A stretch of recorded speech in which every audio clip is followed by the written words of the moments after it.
Hello, everyone. On Insight's latest edition of Analysts Assemble. As the fourth quarter results of most of the top listed Indian tech companies are out, we thought this is the right time to talk to analysts tracking the industry to hear from them their analysis of the results. Today, I have with me Kumar Rakesh, Associate Director, BNP Paribas, to share his insights with us. Thank you, Rakesh, for taking time out to talk to nasscom, and welcome. Pleasure. Thanks for inviting, Nirmala. Great. So I'll jump to the first question. This basically Gartner has revised its global IT services spend projections for 2024 to 9.7%. This is up from their previous projections of 8.7%. So as per your analysis, where do you see this growth coming from? Which are the sectors or geographies and segments driving this growth? And when do you think discretionary demand will pick up? So, Nirmala, first of all, on the overall industry growth perspective, what Gartner would be capturing in the IT services will also include infrastructure as a services piece, which so essentially not all the segments of that is addressable for Indian IT services companies. So the part which would be addressable for Indian IT services companies, we believe would be growing closer to mid-single digit, even in their forecast. And where that would be coming from within verticals, I think manufacturing is one of the key vertical. There we have definitely seen a decoupling of the industry from the end market. While PMI for manufacturing industry across geography, you would see has been in the contraction phase less than 50 for a while now. Whereas manufacturing vertical for IT services companies have been among the fastest growing. We track almost 25 to 27 global IT services companies spread across geography in India, Europe, Asia, US, North America. And for all of them put together, their manufacturing vertical, even in the last March quarter, when the overall growth was largely flattish, the growth was for manufacturing still in high single digit. So this is definitely one vertical which is driving a very strong growth for the industry. And we think that is possibly continue to drive the growth for this sector. So that is one area where we definitely are seeing. And why is that happening? We think the reason is the sector had not invested enough over the last several years, and COVID just highlighted the point that the tech spending by manufacturing industry was behind the curve, especially when the manufacturing had to move in just in time with all the supply chain issues which came in. They didn't had enough visibility on the supply chain, and hence a lot of supply chain modernization work had to be done, irrespective of what is the end market demand environment looking like. So that is possibly the reason why we are seeing the decoupling of the manufacturing vertical from the end market happening, that there is a lot of pent-up demand, so to speak, or the modernization which had to happen for the vertical which is happening. So that is definitely one place where we are seeing strong growth. Last year, energy and utility was driving a very strong growth, growing more than 20% actually. So that has slowed down since then. And possibly given the high base may not be the meaningful contributor the way it was last year. One place definitely we expect to start recovering is BFSI. That is one vertical which is obviously quite relevant for the industry, Indian IT services at least. And also it seems like it has started troughing. Last quarter, we estimate that the vertical would have declined by close to 9-10% on a YOY basis. And as the vertical starts recovering, it should start contributing into growth as we enter into the second half. So those are the two main areas, manufacturing and BFSI, we think should be the drivers for growth this year as we progress. Moving to your second question on the discretionary demand when it comes back and picks up, we think a lot is dependent on how the Fed stance is going to change, especially around the rate cut. And we think it would be a binary event. The moment Fed starts the rate cut cycle, be it September or be it December, the moment they start, possibly the enterprise sentiment, which has been quite cautious, we believe that it will immediately start changing and start expanding into expanding the capex side of it. And the IT services spend, especially the discretionary part, should be a beneficiary of that. So essentially, the question comes down to when the Fed is going to start cutting the rate, and that would be the key driver for the recovery of the discretionary demand. Our Yeah. house view is that the rate cut possibly will happen in December, not necessarily in September cycle. So that possibly could be the trigger. But if it happens in September itself, then we should start seeing the improvement in discretionary demand driven by that. Yeah, right. I also know that you track deals very extensively. From what are some of the insights that you can share with respect to deal momentum during the quarter? Are there any standout deals that you would like to talk about? Some details around that. Deal tenures. We have also seen some commentary from companies saying that long-term arrangements are now ending in 4 years compared to earlier it used to be around 10 to 12 years. So are you also seeing something similar? So over the last couple of months, we have definitely started seeing an improvement in deal signings. We were seeing at the start of the calendar year was pretty soft. We weren't seeing the kind of momentum we had seen last year. So that has started making us a little worried about the deal signing side, the incremental new demand side as well. Because at least last year, when the overall growth of the companies was coming down, the deal momentum was still quite strong for most of the IT services companies. And hence, that was giving us comfort that once the discretionary demand starts kicking in or demand environment starts stabilizing, these new deal wins, which are pretty robust and strong, should start driving growth. And hence, at the start of the year, when even the new deal signing started showing signs of some softness, it made us a little worried, but last couple of months that has started showing signs of improvement. And hence that's the context why it is important to see that improvement, is that the new deal signings possibly is not weakening as we were fearing earlier. So there's definitely some positivity around that. Some of the trend which you talked about, those longer tenure deals, what used to be 10 years, 15 years, definitely has started shortening in time. And talking to the clients, the enterprises, what it appears is that there's so much of transformation which is happening on the technology side. They do not want to take long-term bet on a specific technology or specific stack, and they want to hedge themselves. And from that perspective, some of the deal tenures, which potentially could have been much more longer tenured, are getting signed for 4 years, 5 years only, which you referred to. Even in those deals, you would notice that most of these longer tenure deals, which are beyond a couple of years, almost all of those deals now have started building in some element of GenAI as well. Essentially, to address this part only is to hedge themselves against multiple technology evolutions, which the industry is currently going through. So a lot of those decision making right now with the enterprises as to how much to commit their capital for a particular technology so early in the new technology cycle.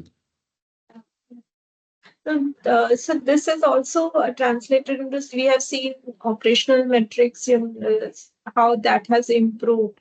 Some of them like attrition, utilization, the offshore on-site share. They have been improving consistently in the last few quarters. So any insights that you can share on operational metrics, anything that you're seeing which is different from the earlier quarters? For example, how companies spend on marketing and advertising, is that increasing? There is higher level of automation, AI, Gen AI, you already spoke about. So is that impacting the operational metrics? Anything that you have from your analysis? I think what gets hidden in the numbers which are getting reported right now is amount of work the IT services companies have done on their cost structure side. Last year, if you see from FY23 to FY24, the growth moderation for most of the companies have been quite stark, more than 10 percentage point of growth moderation, which have happened. In a normal scenario, that would have translated into an equally sharper moderation in margin as well. But we haven't seen that kind of moderation in margin because growth is the biggest margin driver for IT services companies. And hence, despite the kind of moderation we have seen, despite the discretionary or higher, better mix digital contracts not being there in the revenue mix. Despite all of those headwinds, the margin hasn't seen a material contraction. And I think what is happening is underlying the numbers, there's a lot of transformation these companies have gone through on the cost structure side. And hence some of the operating matrices which you were referring to has definitely seen a very sharp improvement over the last financial year. Utilization is one of them. Most of the IT services companies have expanded their utilization. It's partly a reflection of aggressive hiring in the earlier cycle when the demand was really strong, attrition was very high. So some of it is just the moderation or normalization of that. Some of it is also improvement of the pyramid. Post-COVID, when the demand was really high, companies were not exactly focusing on the pyramid structure, while focusing more primarily on getting the FTEs on their payroll so that they can start getting the projects up and running. And hence, in many cases, pyramid was out of shape because of the sharp increase in growth, which we had seen post-COVID. Over the last year or so, we have seen the focus coming back on improving the pyramid, getting back into the shape. And that is also something which has helped them improve the cost structure and improve the utilization. So selectively hiring, we have seen not much of lateral hiring, but continued fresher hiring. So all of those are indication that the pyramid is getting back into shape. Utilization is moving up. In the last quarter, what was interesting to see was that for some of the companies, attrition has again started going up, which is possibly a positive sign from the demand environment perspective. The job listings as well, when we are seeing it has started moving up again for the IT services companies. So possibly the companies have started building or preparing themselves. So potential demand recovery in the second half. So far, we have been seeing the net headcount has been coming down on the overall basis for the last several quarters. It continued into March quarter as well, and may continue for a quarter or two as well. But we expect, looking at how the job listings have started coming up, attrition, has started inching up back again. We would again start seeing the net headcount addition starting to happen again in a quarter or two. So those are some of the key insights which we could gather from the operational matrices. Hiring may pick up, you're saying, in the next few quarters. In next couple of quarters, it should. Yeah.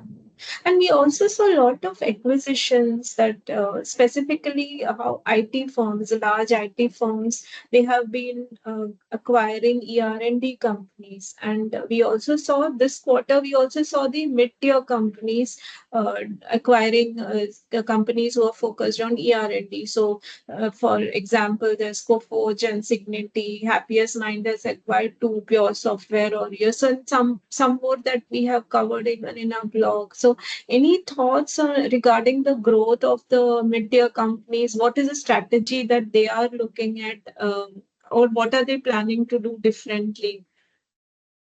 So first on the acquisition side, we definitely have seen pickup in acquisition. So post-COVID, the acquisition which we were seeing a higher pickup was related to CX space, the customer experience part. And companies were trying to move up in the value chain to capture some of the demand which was getting created as customers had moved online. The enterprises also were trying to build their presence, omni-channel presence online. And that is something which was creating more demand for the CX space. And the acquisitions at that time was getting driven by the CX space. Over the last year, what we have seen is the acquisition getting driven more by engineering R&D space.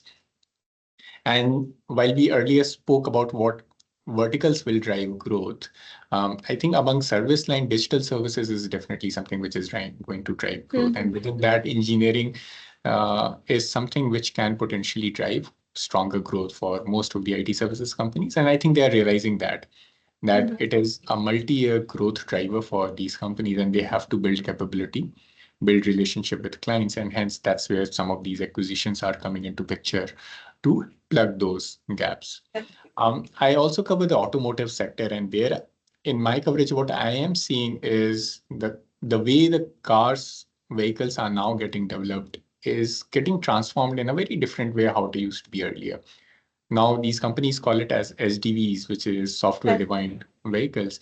Now, as more and more vehicles start getting developed through SDVs, the addressable market for an outsourcing IT services companies dramatically increases. So the domain which used to be for auto ancillaries and auto component makers, part of that domain will start coming into the IT services companies' addressable market, because now they can start working on the applications as well, not just the simulation, not just the UX, which they traditionally used to work on. And hence, within this space, the addressable market has started expanding. And as we continue to see more and more vehicles moving towards SDVs, this addressable market will continue to increase for TIT services companies. And that brings me to your second question, how some of the smaller companies are positioning themselves and what different they are doing.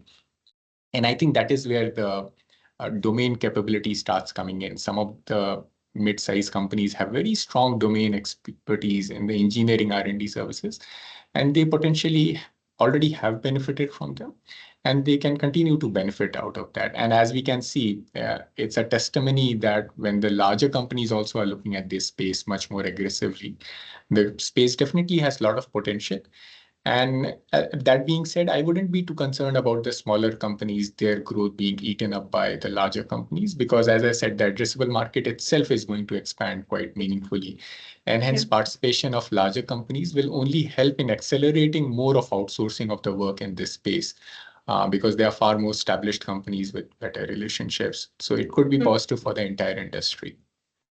Yeah, that's great. So then my next question is around Gen AI and its impact. So we have seen that Gen AI investments have been picking steam, with many firms announcing partnerships and collaborations, setting up Gen AI platforms. There is IBM and LTI Mindtree has partnered for creating an Indian Gen AI COE.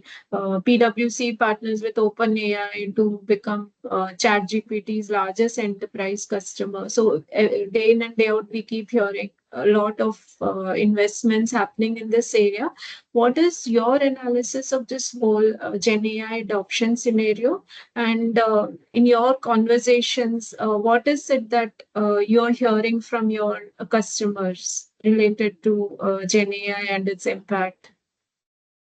So the first thing about GenAI is that so far enterprises haven't started allocating a separate budget for GenAI. So while a lot of work is happening on the GenAI side, it is largely reallocation of budget which is already set aside for IT.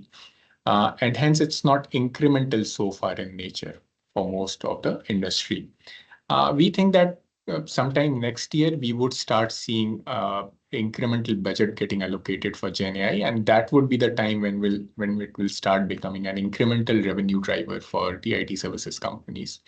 So that is where we stand today, that it's largely a reallocation of the budget. But within the reallocation of the budget, there is a lot of COEs, which you talked about, a lot of proof of concepts as well being rolled out. Some of them have already started showing results and getting into commercialization as well. So that's the stage at which where we are. And that's the customer's standpoint. From the IT services company standpoint, I think the biggest work which is happening is building capabilities. If you go back over the last couple of decades, how these IT services companies have withstood different technology cycles is building capability and understanding, deep understanding of the technology, its implementation, and then going out to customers and helping them out in customization and implementation of the products, tools, or the technology. And I think that is where the IT services companies today are, that they are aggressively investing in building capabilities on their side. And hence, it's a little difficult to quantify what is the revenue contribution right now, what is the benefit they are getting right now, because it's the capability building stage at which they are. And hence, you would hear a lot of partnerships, which is happening. Something very similar 10 years back used to happen on the cloud side when a lot of partnerships were getting established. Yeah. Which is where we are on the GenAI side right now. But there's one difference in GenAI versus most of the other technology cycles which we have seen.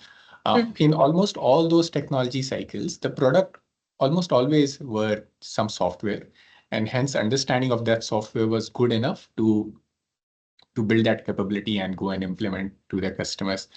There is some degree of hardware as well along in the GenAI cycle, the kind of work that NVIDIA is doing, the chipset capability which is there. And hence some degree of understanding on the hardware as well is a little critical aspect in this cycle. And that's where you would see some of the IT services companies even forming partnership with companies like NVIDIA or Mm. building understanding of semiconductor design and manufacturing and those things. I think that's a little different in this cycle. And again, uh, putting into the capability side of it itself, how differently this time the companies would be building capability would be partly on the hardware side as well. It will not only be just the software side of the capability building, but a little bit of hardware as well. Yeah, I think this conversation will go on if we get into the GenAI topic. There is talent, skilling that's happening at large scale. So it's something which will go on. And I think we'll come to know more about it probably early next year. So getting into that, what is your growth outlook for FY25 for the industry? And specifically, if you have any insights, we are close to the next quarter results also being declared by companies. So, any thoughts around that?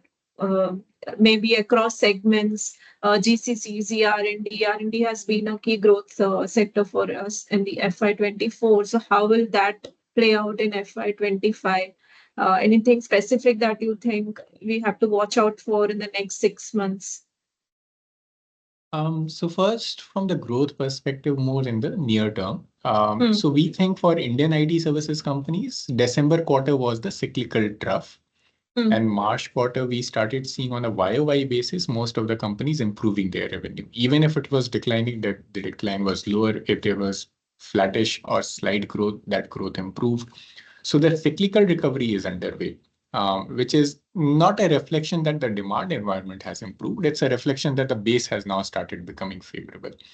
Over the last 1 year or so, when we saw consistent decline in or softening of the demand, it is largely into the base now. So that is where we stand today, that the cyclical recovery possibly is underway and we would seeing an improving YOY growth for the IT services companies. And that is something which should reflect in the June quarter numbers as well. We expect for some of the IT services companies, they had won some large mega deals late last year, and the contribution of that should continue to increase. And hence they should benefit and see a much stronger growth as well within the pack. So that's from the near-term perspective that the cyclical recovery should be underway and some of the mega deals contributing should help slightly better growth. That in the absence of broad-based demand recovery, it will not translate into a very strong growth, but a slightly better growth than what we had seen in the last couple of quarters, is the way we would be expecting for the June quarter. As we move from there on, the key thing which all the corporates and investors currently are looking at beyond the next quarter or two is at what YOY growth the industry or the companies are going to exit FY25, because that will set the base for FY26. And essentially, the real growth recovery year is going to be FY26, because almost half of FY25 at least would see a muted growth, even if in the second half we'll start seeing some recovery in the discretionary demand to kick in.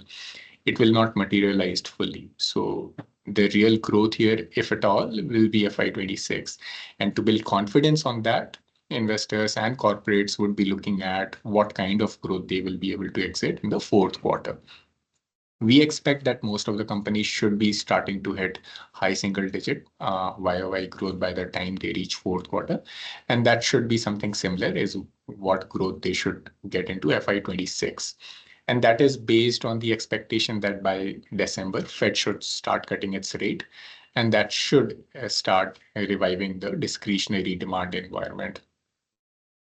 Over the next 6 months, things to keenly watch out for. Most important is the macro, US macro data, how that stands out, right? The real risk is reacceleration of the inflation.